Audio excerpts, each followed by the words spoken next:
Welcome to Story Sirens, the podcast where we cover myths and legends from around the world and myths and legends from your watch list. As we continue our myth movie marathon, we bring you another magical tale. More unicorns? I think we have enough unicorn knowledge for a season, my girlie. Okay, probably. Today we are discussing one of Sarah and I's favorite films, which we hold dear to our hearts and have way too many knickknacks around the house about. Yeah. It started as a novel by Diana Wynne Jones and was later adapted into a film by the one, the only, Hayao Miyazaki. It follows the story of an ordinary girl with a heart of gold, but who lacks confidence. Alongside an overly confident wizard who is bold and known across the realms, but lonely and spread too thin. Today we are so excited to cover Hayao Miyazaki's Howl's Moving Castle. Yenny and I love this movie to pieces, and I'm pretty sure we can recite quite a few scenes. Oh, definitely. We also have found ourselves giggling over the fact that Instagram horoscope memes have always put us together. Sarah, the Scorpio, as Sophie. And Yenny, the Leo, as Howl. I love us. Me too.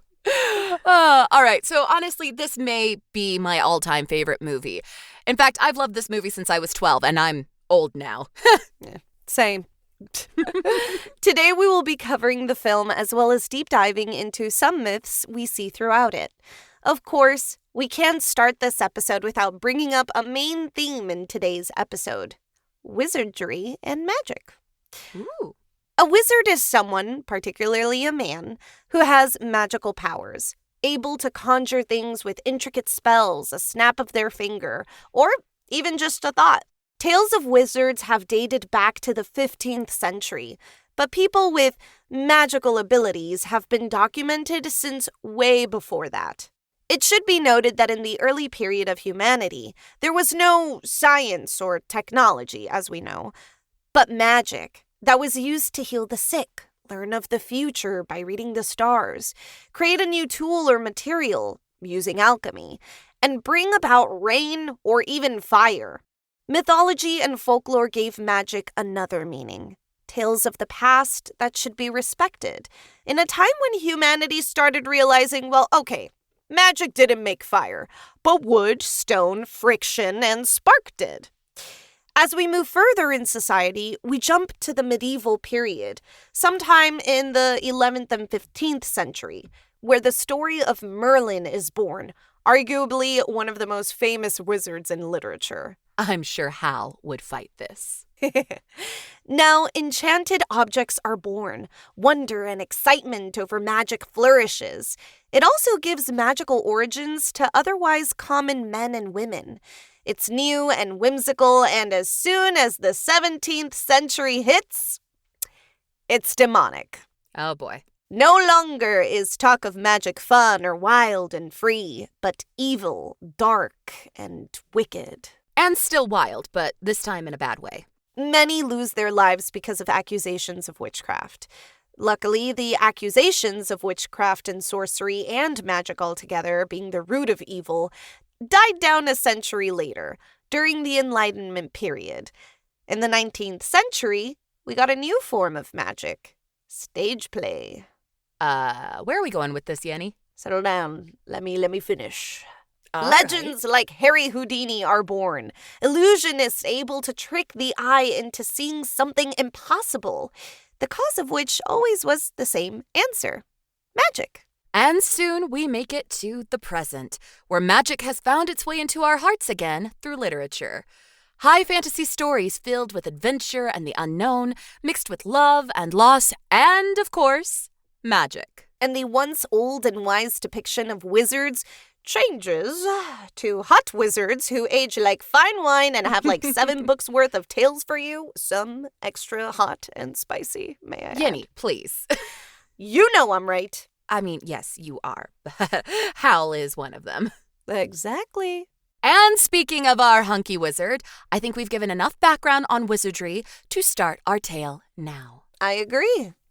Now, as a quick note, it is Myth Movie Month. We are purely focusing on the movie version of Howl's Moving Castle and not the book. And happily, the movie is beloved by the author of the book, as well as all of us fans. There are certain plot points from the book that are condensed or omitted for the sake of creating a 2-hour movie, and Miyazaki is notorious for his more subtle methods of storytelling. That is all. Thank you, Sarah. We start in a hattery, in what appears to be the early 1900s, where the fictional kingdom of Ingary is currently celebrating a battle victory.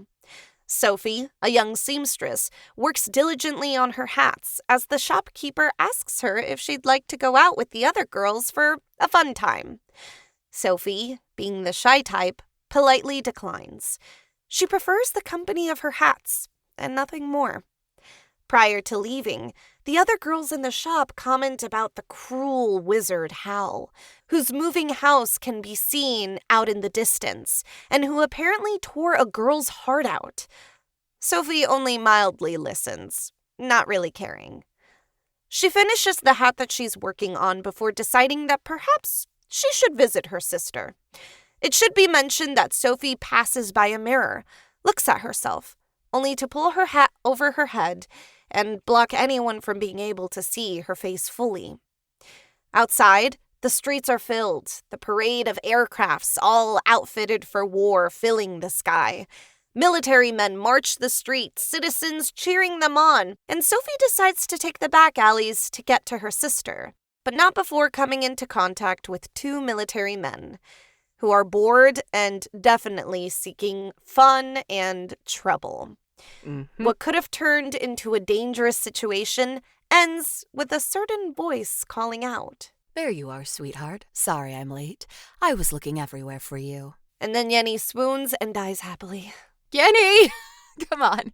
I love this scene so much, Sarah. I literally can't. I die every time I hear Christian Bale say those words.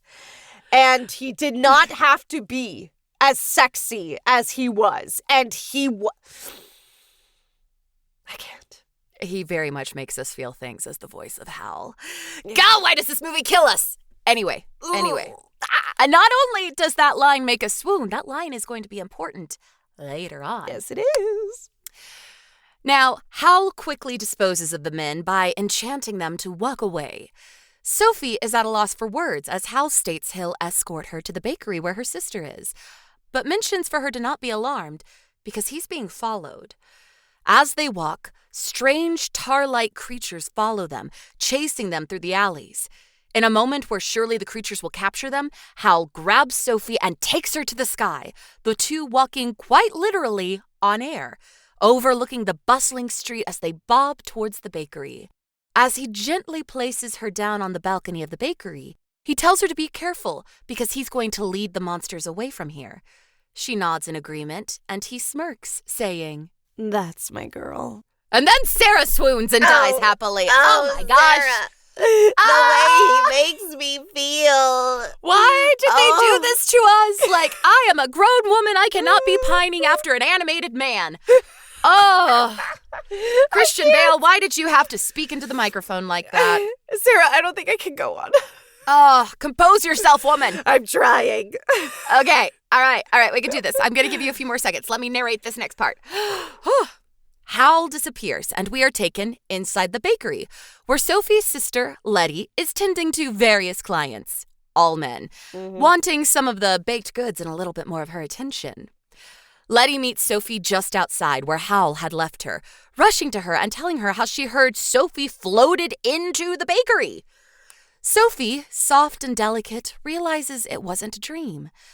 The sisters chat for a while, Sophie explaining what had occurred with the unnamed wizard, how he saved her, and the vivacious and bubbly and beautiful Letty quickly mentioning how lucky Sophie was that it wasn't the wizard Howl, who is known to steal hearts and eat them. Sophie only comments that Howl would do no such thing to her, for he only does that to beautiful girls. Sophie would be spared. From the mirror scene to this one, we can already tell that our Sophie has a tremendous lack of confidence in herself. Compared to her sister Letty, who has a nice figure, golden blonde hair, blue eyes, and a splash of makeup, Sophie is, in her mind, ordinary. Brunette, brown eyes, a soft complexion. Nothing more and nothing less. Sophie wears her hair in a simple braid and dresses in muted blues and earth tones. Even the hat she chooses is an unassuming beige with only one little pink highlight. Her sister Letty, meanwhile, is decked out in a pink dress, an apron with frills, jewelry, makeup, and styles her hair elaborately. They carry themselves in opposing manners, but care very much for each other despite their differences. Letty dresses like a main character, and Sophie dresses like someone meant to fade into the background. Oh, the irony. But also, Sophie is surrounded by beautiful things throughout the movie. At this point, we've only seen her with the hats, her sister, and the shop. Sophie creates beautiful things, lives in a fashionable shop, has a beautiful sister, and merely views herself as a necessary tool, the assistant to beautiful objects. As well, Sophie feels an immense amount of responsibility. She is the eldest daughter, the one who must think practically and take care of the hat shop which belonged to the girl's late father. She is not flashy, she is pragmatic, to a negative extent. It's clear Letty has a lot of attention on her, as men continuously pop out throughout the scene asking if Letty needs anything, saying hello to her, but all of them completely ignoring Sophie's existence. And to be quite frank, even Letty herself doesn't introduce her sister. Bad Letty. Yeah. As they say their goodbyes, Letty asks if the Hattery is really all Sophie wants in life. Sophie says she's fine with it. And it's what their father would have wanted, so it's what she, as the eldest, should do. Letty challenges this, asking Sophie what she wants. But Sophie just walks away. Later in the evening, Sophie returns to the shop, which is attached to her home. As she lights a lamp, the doorbell rings, and she turns to find a tall, busty woman in black looking at her. Sophie tries to tell her the shop is closed, only to receive a wave of insults from this woman. Now, Sophie may lack confidence, but she will not be stepped on, okay? My girl has some spit, okay? She got a little fire in her. Remember that. She asks the woman to leave at once, opening the door and motioning for her to exit. Standing up to the witch of the waist, that's plucky, the witch says, and immediately Sophie regrets her words, knowing this is a notorious woman whose name brings fear.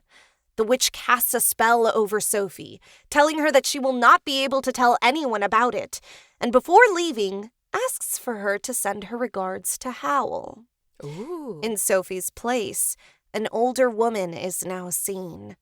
Sophie sees her withered hands, looking into the mirror and finding an old face staring back. Sophie goes into panic mode, naturally, and tries to convince herself it's all a bad dream. It's not. The next morning, the shopkeeper, Sophie's mother, goes looking for Sophie because she hasn't shown up to the Hattery. Knocking on her door, Sophie tells her mother she's not feeling well, she has a bad cold.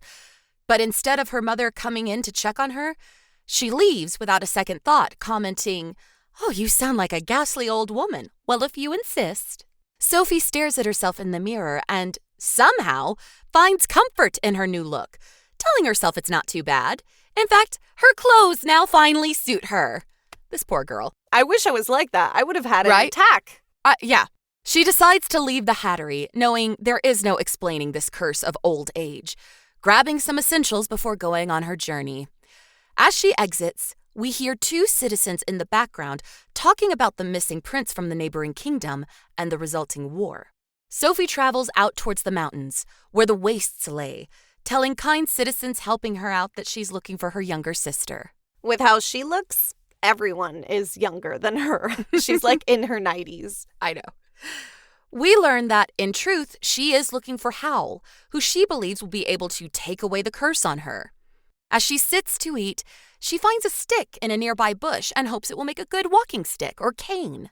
As she tugs on it, the stick turns out to be the lower half of a scarecrow. She's stunned to see the scarecrow can stand on its own, commenting that its head is a turnip, her least favorite vegetable. that is super random but also cute. Turnips aren't that bad. They're actually really They're yummy. not. But, I would get it if his head were like an artichoke. I like artichokes too. What don't That's I awesome. like? Brussels sprouts. There we go. Yeah, if his head was just like a whole series of Brussels sprouts, you'd have a problem with that. Yeah. So she says goodbye to the scarecrow, whom she now calls Turnip Head, only to see later that he's following her. He is indeed magical, just as she initially suspected when she saw him standing up on his own. Sophie tries to tell the scarecrow she's not interested in being friends. She has enough to worry about. Turnip Head persists, though, finally reaching her and giving her a cane. Hello, Sophie. He's trying to help you. He's helping. She accepts the cane and asks if it could help her find a place to stay. And soon, Turnip Head goes off in search of it. Sophie laughs to herself for tricking the scarecrow into leaving her alone. It gets dark and windy, and she continues further into the mountain to reach the wastes, and soon smells a fire. Ooh. She is met with a startling sight. Turnip Head coming to her with a gigantic moving castle behind him. Immediately, Sophie is frightened. It's not just any castle, but the wizard Howl's castle. The one who eats hearts. I mean, she was looking for him. Agreed. The castle, walking on 4 chicken legs. Baba Yaga. Absolutely. Looks to be made of different parts of various buildings, an odd mashup of a structure, towering over Sophie as it moves slowly past her. Turnip Head motioning to a strategically placed door at the back end of the moving castle, with a small landing. Sophie runs towards the back entrance, huffing and puffing as she tries to get in, saying, "Make up your mind! Are you going to let me in or not?" To which the castle answers by scooping her up and into the landing. Yes, like many things in this movie, the castle is also alive. Prior to entering the castle, she turns to Turnip Head and mentions that Howl wouldn't eat the heart of a shriveled up old lady like herself, giving us another look into Sophie's heart and how she views herself. She's more okay with this curse that's been placed on her than she's letting us know. She says her goodbyes to Turnip Head and walks into the castle. It is dark and gloomy when she walks in, the fire low, barely burning. This so-called castle is full of filth and clutter, like my garage, where I hang my garlic to cure. She adds some logs to the fireplace and comments on the castle's obvious state of neglect. As she dozes off by the fire, we see a shape in the flames emerge, 2 little eyes poking out. The fire speaks to her. I don't envy you, lady. That is one bad curse. Immediately, Sophie wakes up and questions if the flame is Howl. No, I'm an extremely powerful fire demon named Calcifer. Sophie asks if, since he is a powerful demon, he could break the curse upon her, and the two come to an agreement. If Sophie can break Calcifer's spell, he'll break hers. Calcifer complains how he is stuck in the castle, a slave to Howl and in charge of keeping the castle functioning. Sophie starts dozing off once more, not really caring about Calcifer's complaints, and drowsily tells him it's a deal. The next morning, warships are seen leaving the port of Ingary. A mayor walks up to a building with the words, "The Great Wizard Jenkins," written atop the door. Sophie is awoken by the knocking and hears tiny footsteps coming down the stairs as a child runs to the door. She pretends to be asleep. The boy looks at Sophie, confused and wondering, how did she get in here? Before masking his appearance into that of an old man and answering the door. The mayor asks for the Great Wizard Jenkins, to which the boy replies that he is unavailable at this time. The mayor lets him know the King of Ingary requests that all witches and wizards aid the kingdom, explaining that Jenkins must report to the palace immediately. As the mayor leaves, the boy asks what Sophie is doing there, to which she replies, to Calcifer's constant disapproval, that Calcifer let her in. The doorbell rings again, Calcifer stating it's the Porthaven door now.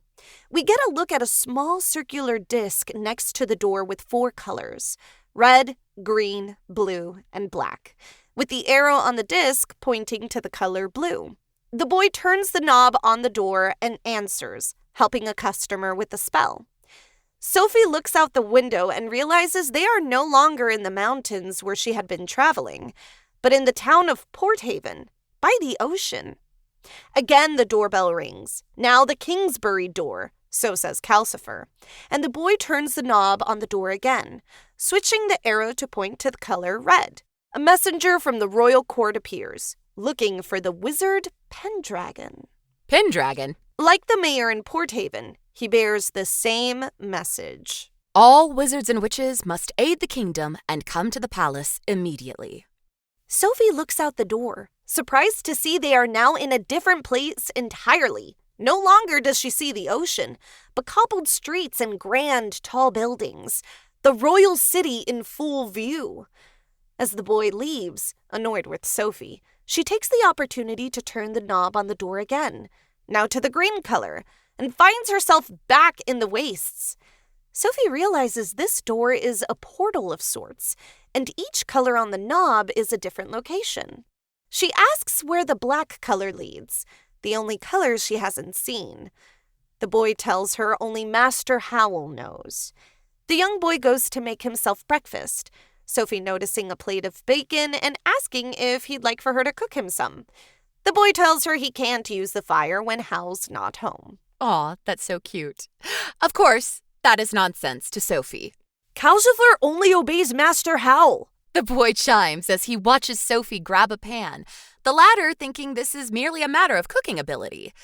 Calcifer agrees with the boy, stating he won't be taking any orders from old lady Sophie. Comically, Sophie ignores him, all while Calcifer tries to scare her by saying he's a powerful demon. Sophie answers back with a little bit of blackmail regarding the deal they have. Listen, since she's become an old woman, she's gotten sassy. She is a sassy queen. She places the pan over him, Calcifer fighting a bit, before Sophie finally subdues his flames. And I know I said we wouldn't be discussing the book, but this scene in the book is a hint that Sophie may actually be more powerful than she believes.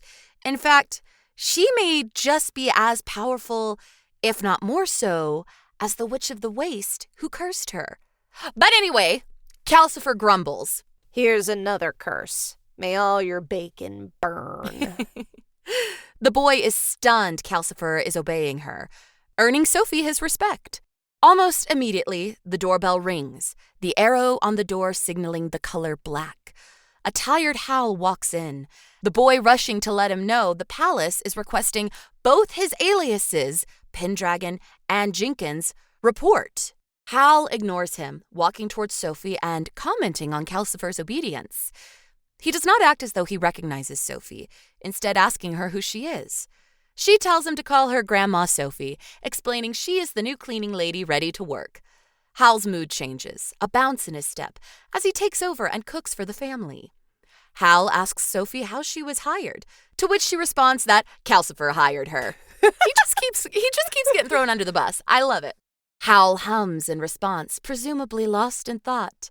As the boy, the wizard, and the cleaning lady sit to eat, we learn that the boy's name is Markle. Actually, a translation error.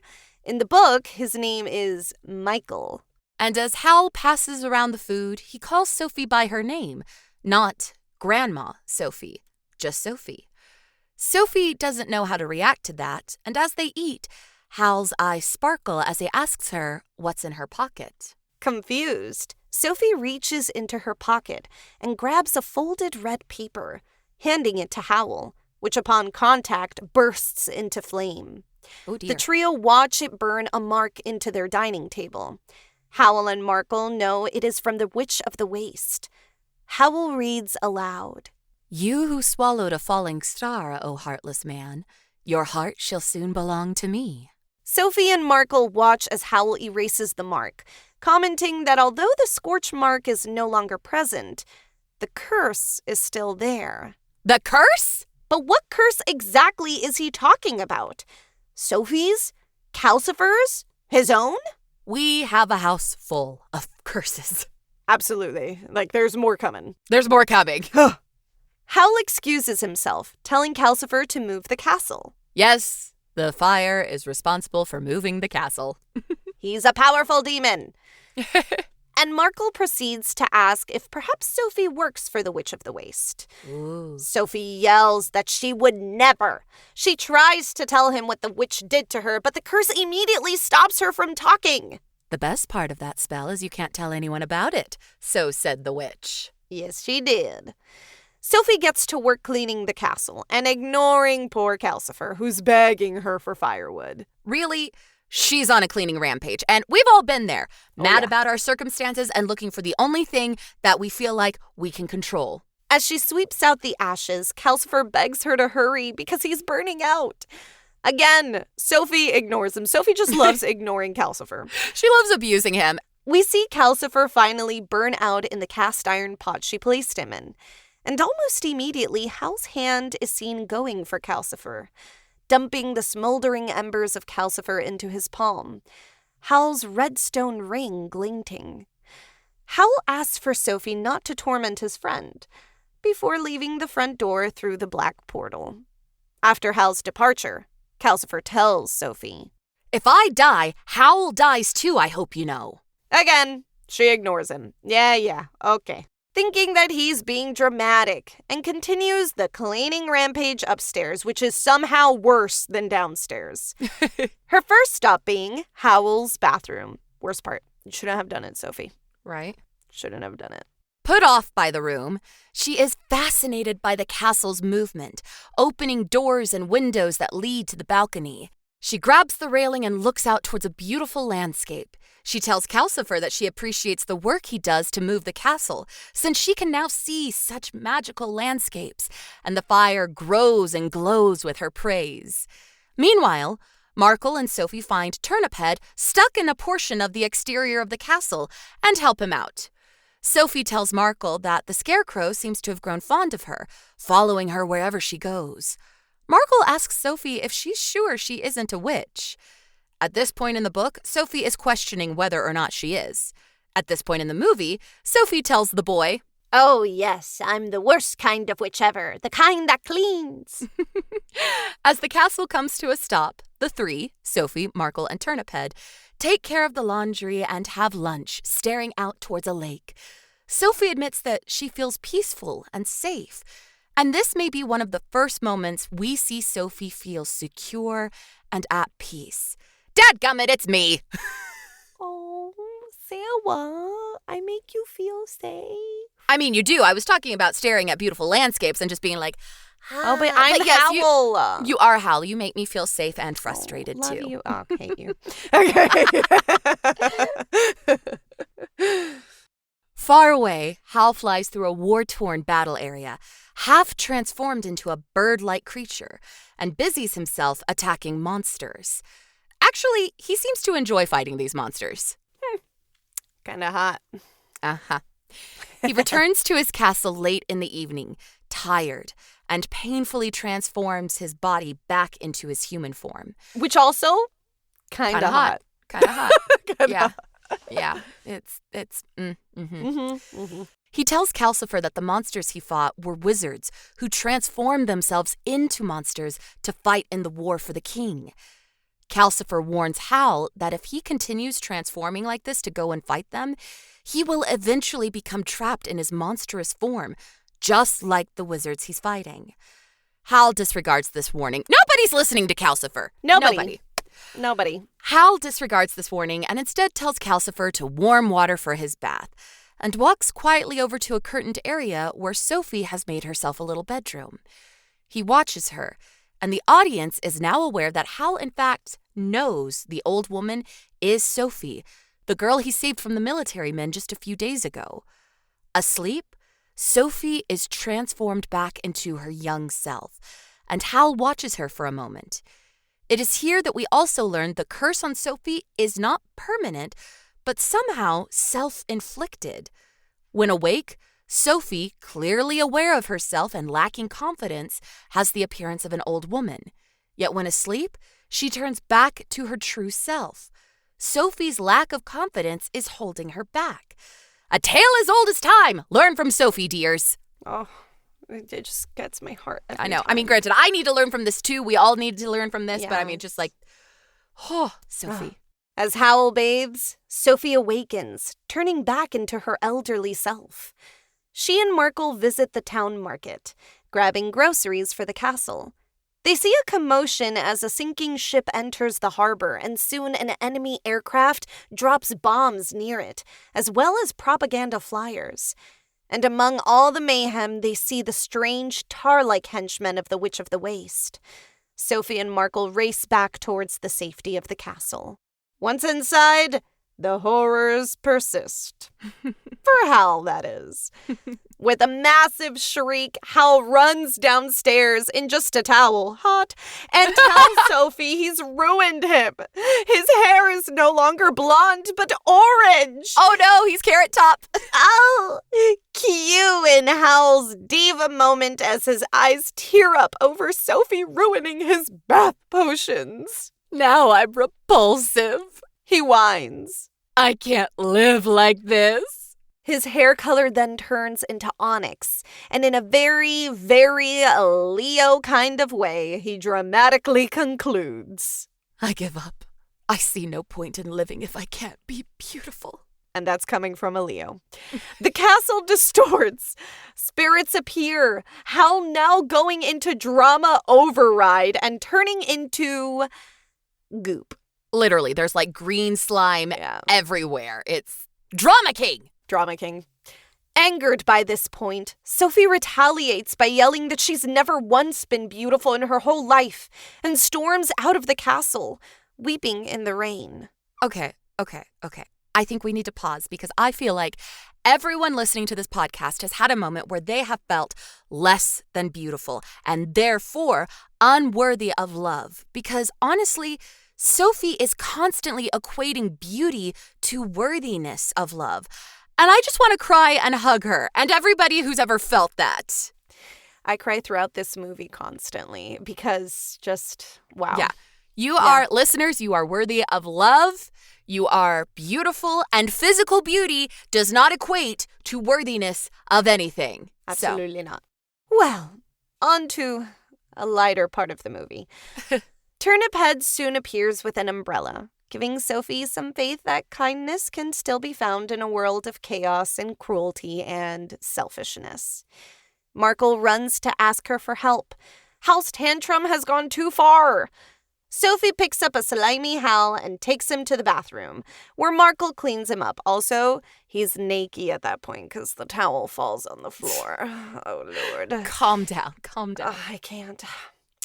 Later on in his room, Sophie brings him warmed milk. She really is embracing the grandma Sophie of it all. And keeps him company as he tells her he knows what he is. A coward, running away and using his moving castle as a means to stay hidden. Sophie asks why the Witch of the Waste wants him, and he tells her the truth, that once she was beautiful and he pursued her romantically. At some point, he realized that she really wasn't beautiful at all. In the book, he learns she is controlled entirely by a demon. So he ran from her. Of course, Sophie rolls her eyes at the ridiculousness of this wizard. A quick note to our listeners. Season 2, we have been trying to incorporate video into the podcast, and we've been doing that with some degree of success.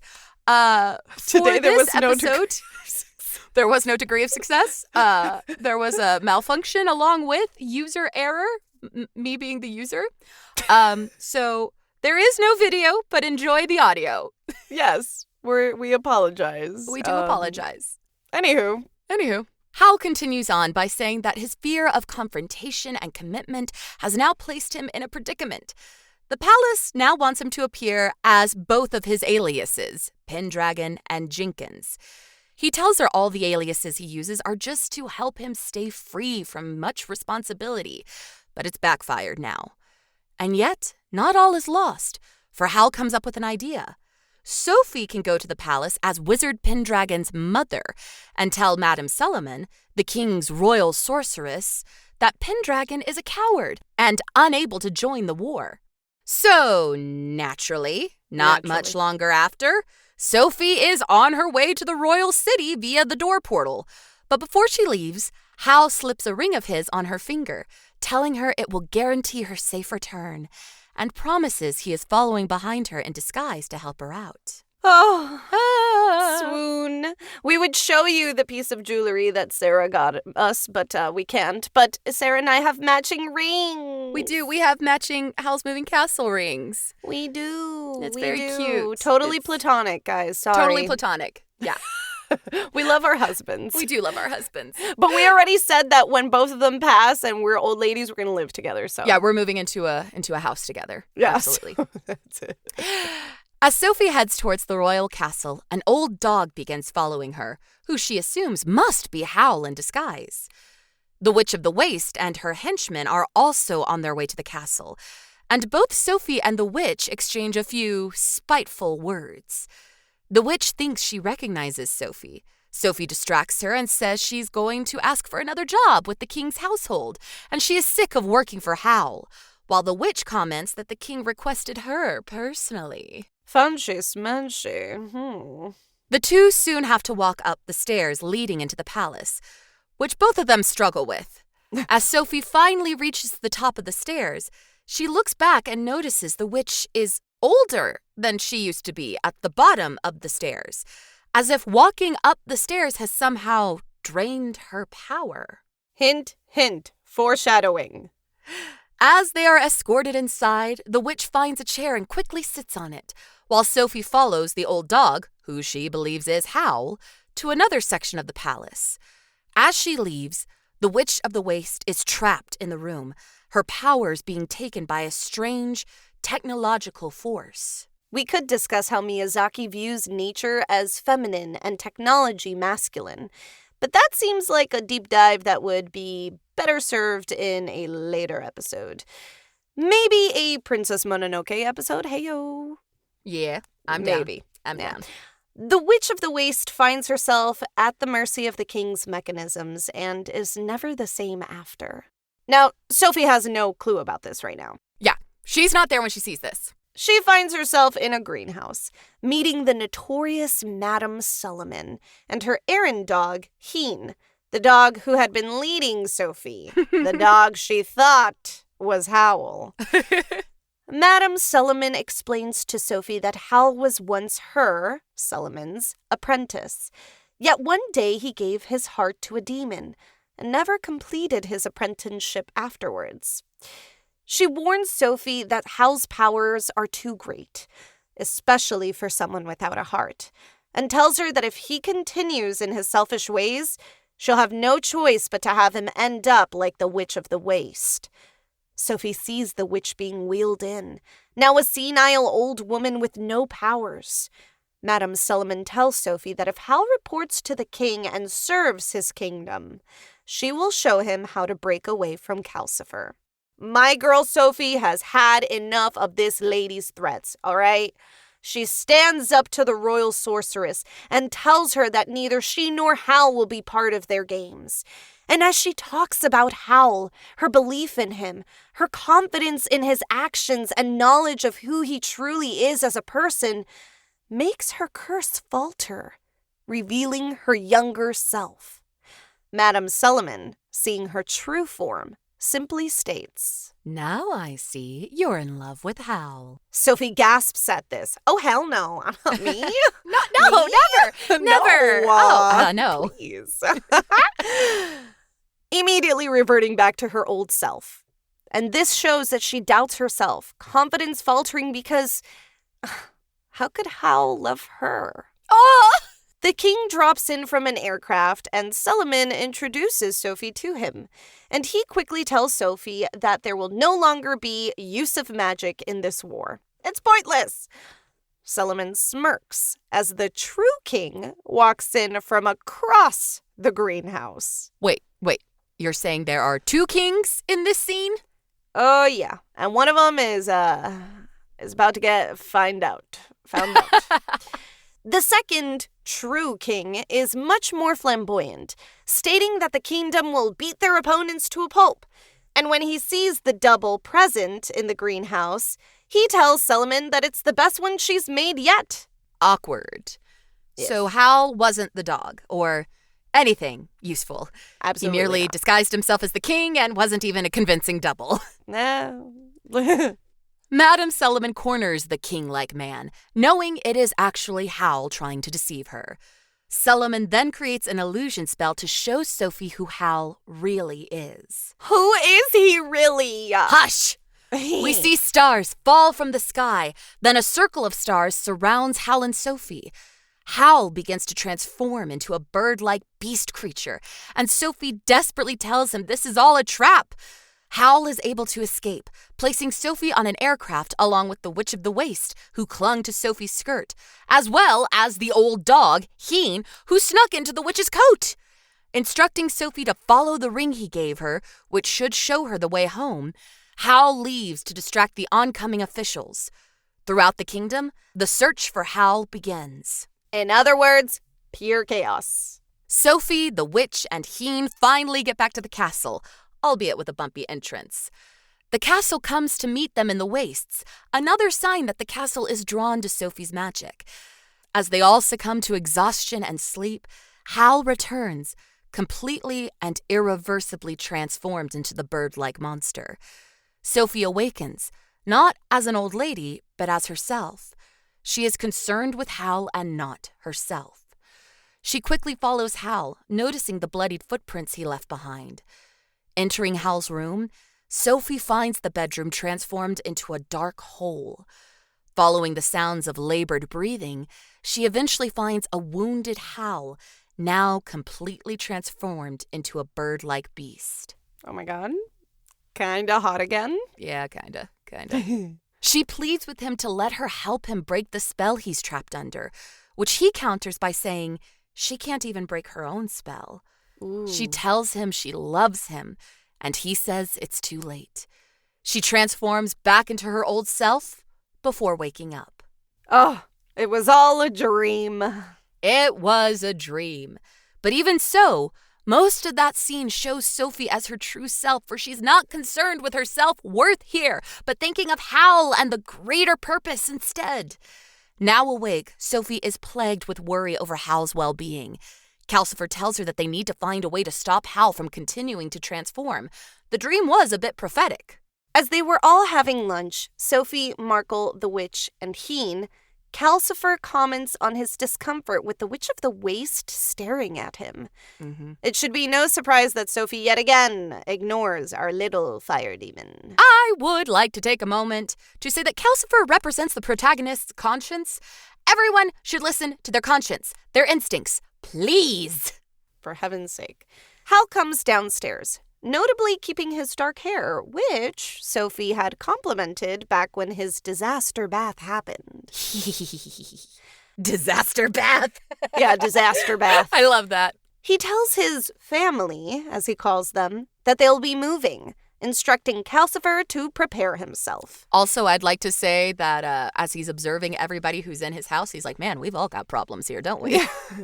Everybody in the house got something. Yeah, he's like, oh, everybody's got a problem here. Okay. In minutes, and in a great display of magical power, Calcifer and Howl completely changed the moving castle, giving the interior of the home quite the upgrade. Sophie realizes this new location is familiar. In fact, it's her original home, attached to the hat shop. During Sophie's absence, the shop had been closed and everyone had moved out of the home, most likely because of the war that is plaguing the country. Hal tells her to come see the room he has added for her, and Sophie finds herself emotional to see that he has made it look exactly like her old room in her original home. For a moment, Sophie transforms again to her young self, briefly forgetting herself, but as Hal asks if she likes it, she withdraws into herself again, worrying about Hal's opinion of her, commenting that yes, the room is perfect for a cleaning lady. Hal ignores her comment, instead having her follow him to a new portal destination he's added to the doorknob as a present, just for her. As she steps out, she sees a beautiful field littered with flowers and a sparkling lake. Hal tells her that it's his secret garden. Once again, Sophie transforms into her true self, smiling and enjoying the scenery. She tells Hal this place looks familiar, but she knows she's never been here before. It feels like a dream. He takes her to a small cottage he once lived in as a child, telling her it's his private study, but that he wants her to have access to it too. This all scares Sophie, who can't understand why Howl is doing all these things for her. Moving the house, bringing her to the garden, showing her the cottage. I have this weird feeling that you're going to leave, she tells him, begging him to explain himself, and telling him that even if he turns into a monster, she won't leave him. He tells her she's just setting them up for the future, even mentioning how she can open up a flower shop if she wanted to. But Sophie persists, telling him she can be of help to him. She knows she isn't pretty and that all she's good at is cleaning, but she can help. Oh, my heart. I know. Howl stops her, telling her she's beautiful, but she transforms back into her cursed self, refusing to believe that Howl sees her as anything more than an old woman. Oh, wow. Am I getting teary-eyed right now? What is happening? Right? As if Sophie's self-deprecating remarks weren't enough to kill the mood, a massive airship flies over the valley, casting everything in shadow. Howl and Sophie see the ship is loaded with bombs for the war. Enraged, Howl decides to mess with the airship and uses his magic to sabotage the internal mechanisms. This display of magic transforms part of Howl's arm, showing that by attacking the enemy, Howl is hurting himself.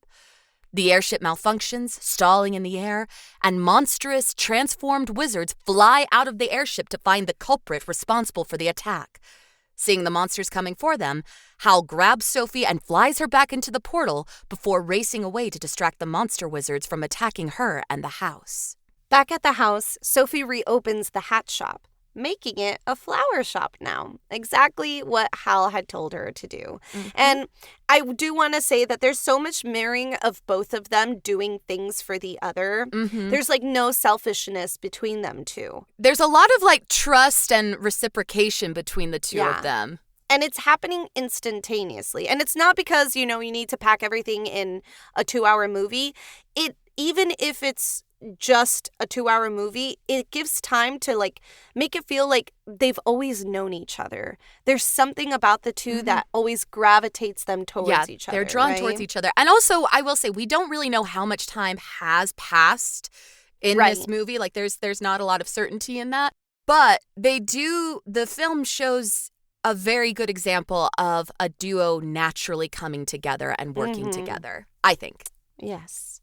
Now, the Witch of the Waste has taken on the granny-like role in the household and calls out what everyone watching in the movie is well aware of. Sophie is in love. The witch teases Sophie, saying that she too loves handsome young men, especially their hearts. Air raid sirens sound off in the distance, but the Witch of the Waste says they're a long way off. She remarks that Calcifer does a wonderful job of protecting the house, keeping it safe from both the war and Solomon's henchmen, who are still looking for Howl. Sometime later, a woman comes to the shop looking for Sophie. It's her mother. The two are reunited and embrace. Her mother comments on Sophie's elderly appearance and says she's sorry if she's the reason Sophie ran away. Madam, she ran away because she looks old. It's a curse.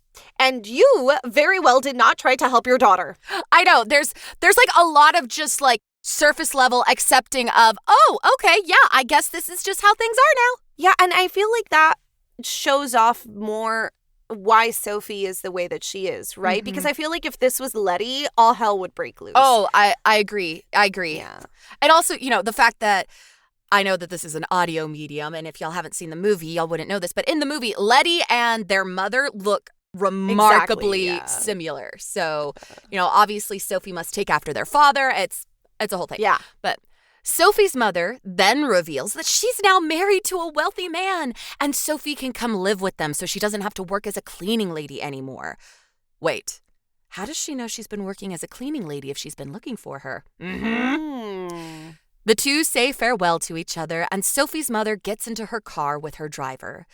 As the car pulls away, Sophie's mother tells the driver, "I've done as I was told. Now take me to my husband. Forgive me, Sophie." Oh, she's a spy working for Madame Solomon. Right? She had stealthily dropped her purse in Sophie's home and left it there. Luckily, the Witch of the Waste is a nosy old granny, and Yes, she she found is. it and knew something was amiss. Inside the purse was a creepy little peeping bug, which the witch fed to Calcifer. Sophie and Markle watch as people evacuate the town, and Markle asks Sophie if she will leave too and go live with her mother. Sophie says it was a kind invite, but she wants to stay put. Markle is relieved to hear this and hugs her, saying that they're family now. Oh, my heart. Markle. I love Markle. Which, Markle is the guy who did PETA and the Bridge to Terabithia. He's Josh Hutcherson. Yeah, There Josh you go, Hutcherson that is kid. the voice I'm actor. like the guy who did PETA. Josh Hutcherson is the voice actor for Markle, and He was I a love him. little He was a little boy. boy. That evening, Sophie struggles to stoke the fire. Calcifer is sick from the peeping bug he ate, which makes us believe maybe that was all on purpose. That might have been the whole point. She goes to open a window just as bombs are dropped on the town. The Witch of the Waste tells Sophie to close the windows, as Calcifer is too weak to protect the house. Sophie locks down the house and goes to check on the shop, which she sees is being swarmed by more transformed wizards. Sophie, now in her young form, sasses the mad wizards, telling them to be useful and go put out fires. Yeah, Sophie. The monsters break through the shop, and Sophie runs back to the house just as a bomb is dropped directly above her. She watches in terror as it falls, when suddenly Howl appears, grabs onto the bomb, and crashes into the courtyard of the house. Howl manages to keep the bomb from detonating, and Sophie runs into his arms, relieved that he's okay. Oh, my heart! I My know. heart! Oh my god, aren't we audiobook narrators? Look at us. Their reunion is short-lived as the mad wizards crawl through the rubble to try to get to them. We can tell now that Howl has been found. Obviously, Madame Solomon used that peeping bug, it did its job, and now they're coming to take him. Howl gets Sophie into the house and urges Calcifer to be strong and protect the household, using his magic to pull the toxin of the peeping bug out of the fire. The Witch of the Waste flirts with Howl in all of this chaos. All of this. Saying it's strange to see him fighting and not running away, and that she would love to have a nice, long, heart-to-heart chat with him sometime soon. Howl tells her they could talk, right after the war is done, you know? I love sassy Howl. Howl heads for the door, and Sophie wraps her arms around him, telling him not to go out there, that they should all just run. Howl tells her he's had enough of running away, and now he has something he wants to protect. Her. Oh, I love this movie. Christian Bale. Christian Bale. Howl. He flies out the door and into the air to keep more bombs and monsters from descending upon the house. Worried for Howl, Sophie turns the dial of the doorknob so that the portal takes her to the actual moving castle out in the wastes. From there, she can see the town and a monstrous Howl fighting other monsters above the shop. Very sexy. She tells Markle and Turniphead that in order to help Howl, they have to disconnect the moving castle's portal to the shop so he can stop defending it and flee. She has everyone go outside and scoops a, once again, disapproving Calcifer into her shovel. He tells her this is a very bad idea. Only Howl can control the portals. But if she is insistent on doing this, she must ensure Calcifer is the last one out the door. Sophie follows his instruction, backing out of the door, and as soon as she pulls Calcifer out of the house, the interior of the castle warps and crumbles, and the moving castle itself falls apart. Calcifer is horrified by the collapse of the castle, but this is exactly what Sophie wanted. It now means all of the portals are disconnected. She takes Calcifer back into the ruins of the castle and builds him a fire, telling him to move the remains of the castle towards the town so they can tell Howl he can stop defending the shop since they're no longer attached to it. Calcifer says he isn't strong enough to move the castle on his own now. He needs Sophie's help. If she can give him something of hers, he would be strong enough to move the castle. Enter the tangled scene with Flynn Rider and Rapunzel ripping off the hair. Magic hair. Magic hair gone. Sophie gives him her braid. After eating her hair, Calcifer's magic intensifies, and he reconstructs the castle as best as he can and gets it moving. Sophie praises his magical abilities, and Calcifer says, "Imagine what I could have done with your eyes. Or your heart." Bad choice of words, bud. The Witch of the Waste hears that statement and makes 2 and 2 together. Puts the 2 and 2 together. OMG. Calcifer has Howl's heart. And that is why the two are so connected. Duh. Right? She reaches into the fire and grabs Calcifer with her bare hands. Chaos ensues and a panicked Calcifer grows, engulfing the witch in flames as he tries to break free from her.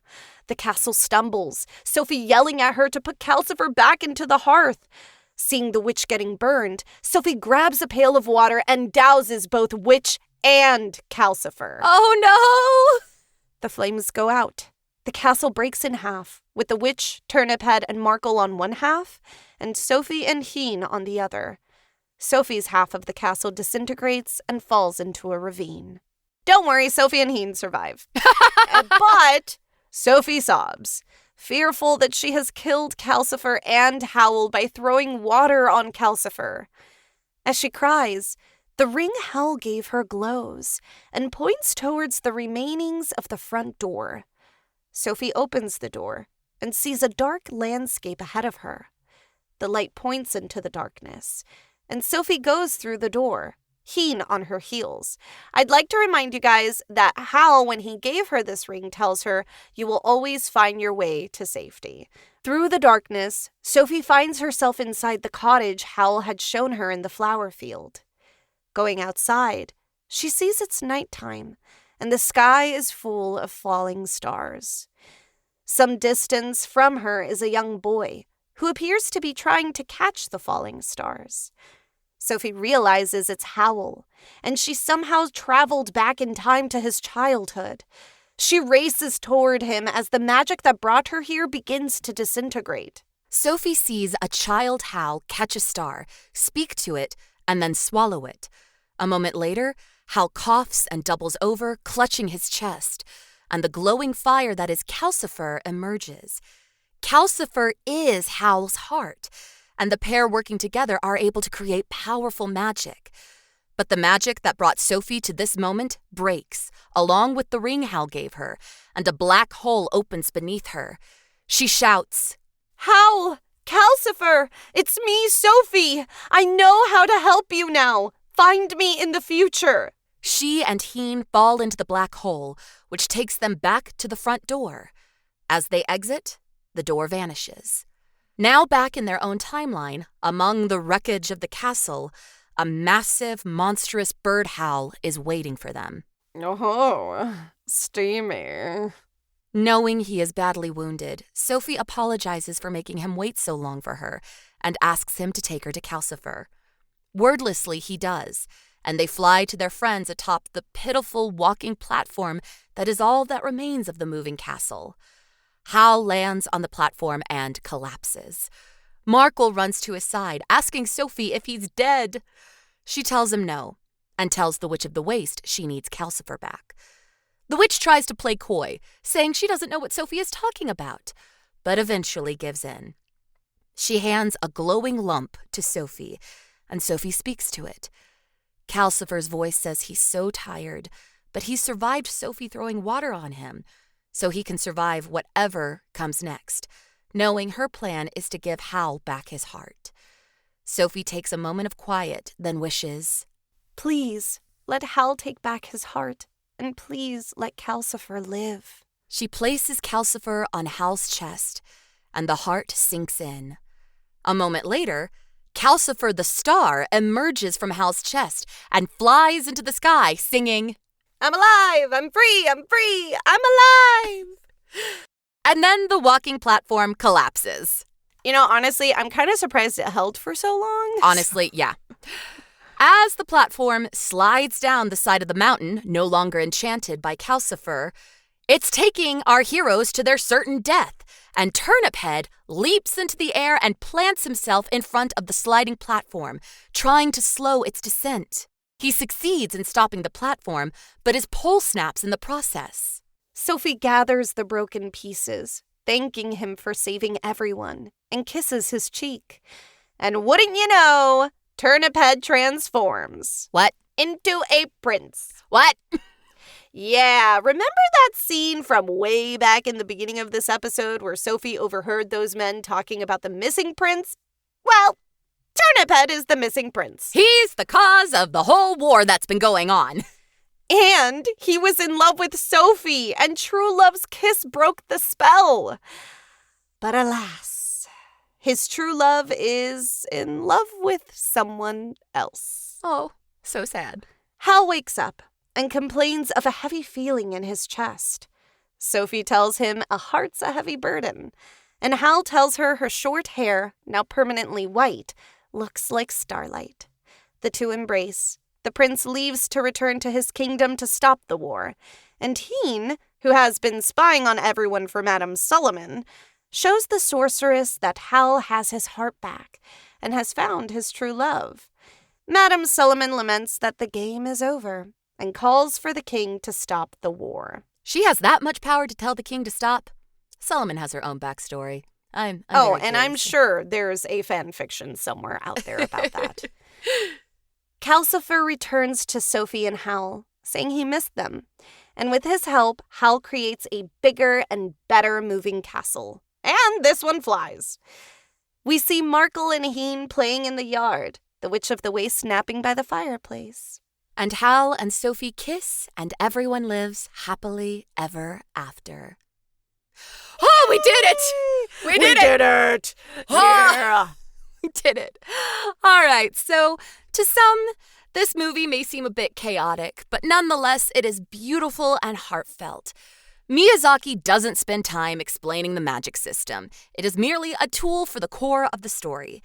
And while magic is key in the story, it is curses that are front and center in Howl's moving castle.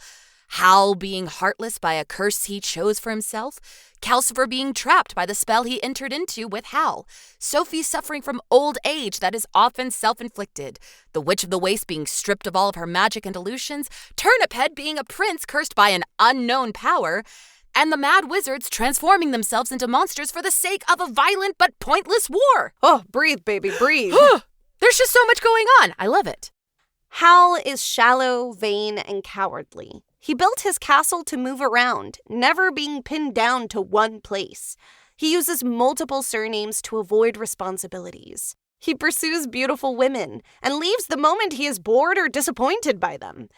In his pursuit of freedom, he has exchanged depth of character for good looks and frivolity. He refuses responsibility. Additionally, Hal is entirely careless when his own safety is at risk. But when Markle, Calcifer, or Sophie is at risk, he immediately switches gears and protects them. See, deep down. On the flip side, Sophie takes on nothing but responsibility and doesn't live her own life. She hides in the hat shop. She avoids going out with friends. She refuses to pursue her own dreams and desires. Sophie is already living life as an old woman, while her sister Letty seems to live the life of a classic heroine. The witch's curse upon Sophie makes her appearance match her lifestyle. And as we see throughout the movie, much of the curse is self-inflicted by Sophie. Her lack of confidence causes her to appear older than she is, but also grants her a new type of freedom. She finds she is able to stop caring about what others think and finds exciting new opportunities for herself. As she changes inside, her outer appearance changes to match her new identity. When paired with pretty boy Howl, the two opposites bring out the better parts of each other. And by the end of the story, both are permanently changed by their experiences. Howl now fully bearing the weight of his heart and responsibilities, and also no longer dyeing his hair blonde. Embrace the dark hair. Sophie with permanently gray hair that reflects the wisdom she has gained through her ordeal. They grow with each other and improve each other, and the moving castle definitely is glad for Sophie's cleaning habits. A part of the movie that always gets to me is how Howl was always looking for Sophie. At the beginning of the film, the girls at the shop spoke of the wizard Howl who ate the hearts of all the girls. But they were just rumors, probably orchestrated by Howl. Howl had moved into the wastelands looking for her, or the voice that called to him in the past.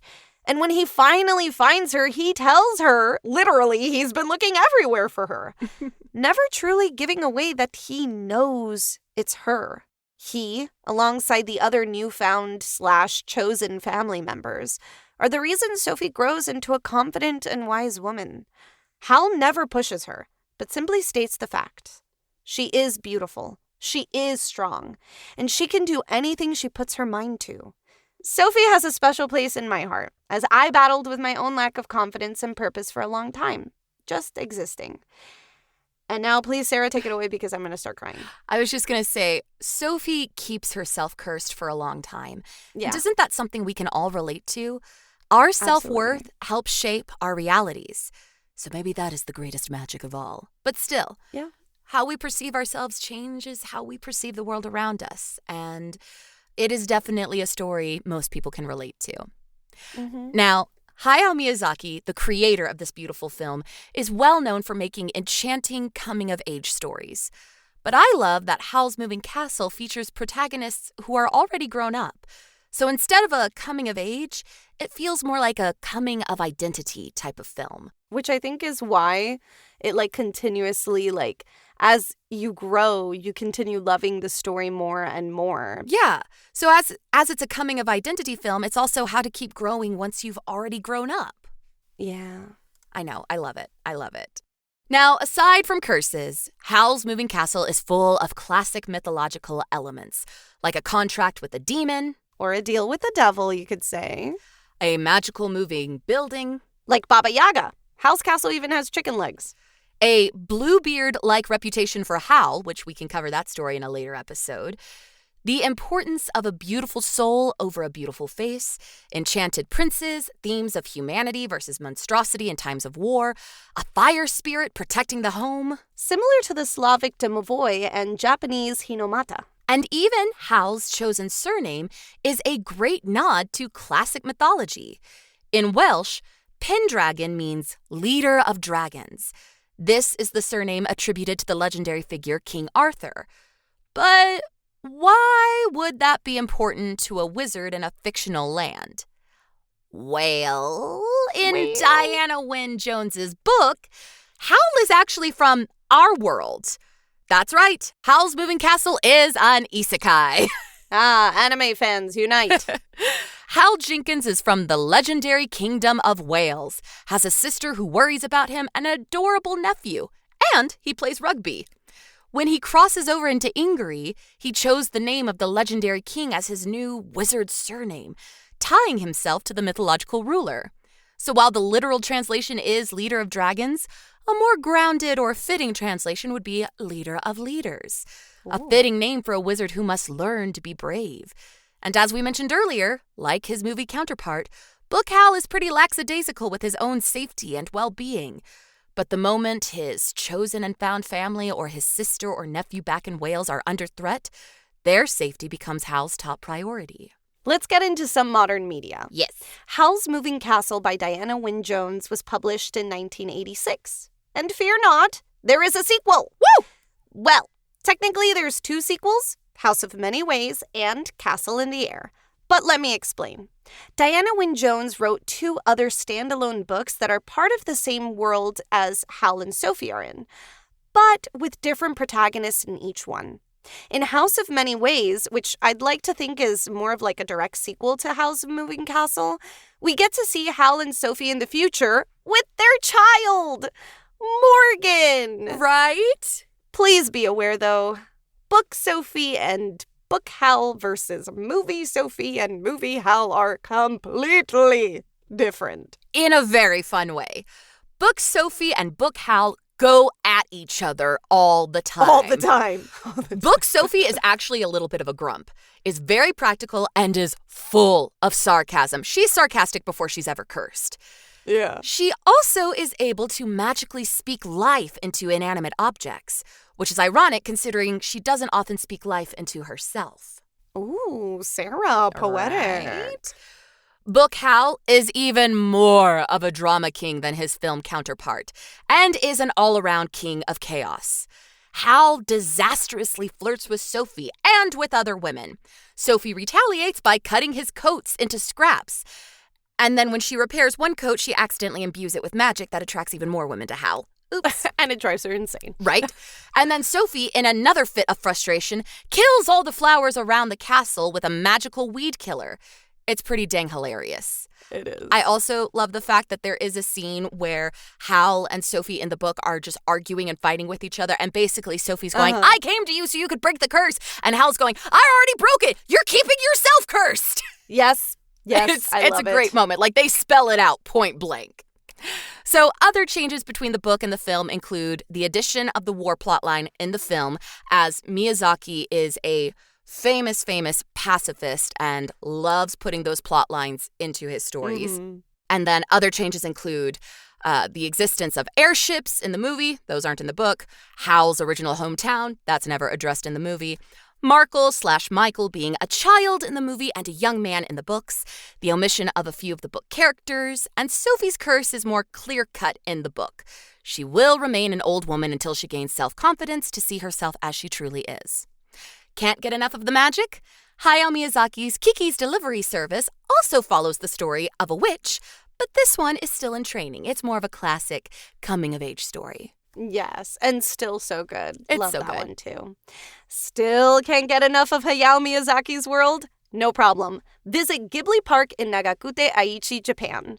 You'll find a section just for Howl and Sophie with a life-sized moving castle as the centerpiece of that park's Valley of Witches area, which literally was just built in 2024. Right? Yeah, it's new. Yeah. Oh, we gotta go see it. So, all right, friends, here's our siren call, and don't act surprised now. Cozy up and watch Howl's Moving Castle, available for streaming on the Max app. Want more adventures with Howl and Sophie? Check out the book, Howl's Moving Castle, by Diana Wynne Jones. It's a fun read. It's very fun. It's so silly in the best possible way. But absolutely. Friends, thank you for joining us. Thank you for listening to us ramble on and on about one of our favorite movies. Yes. And we're looking forward to talking with you next week about our next movie myth. Yes. See you soon, guys. See you soon. Bye. Thanks for listening to Story Sirens. You can follow us on Instagram at Story Sirens Podcast. Want to support us? Send us a cup of Ko-fi by searching ko-fi.com/storysirens. We've got lots of treats for those who become siren seekers. All research materials can be found in the episode summary. Music by Donald Guzzi and artwork by Alexis Torres. Story Sirens is a Feather and Fin production. See you soon.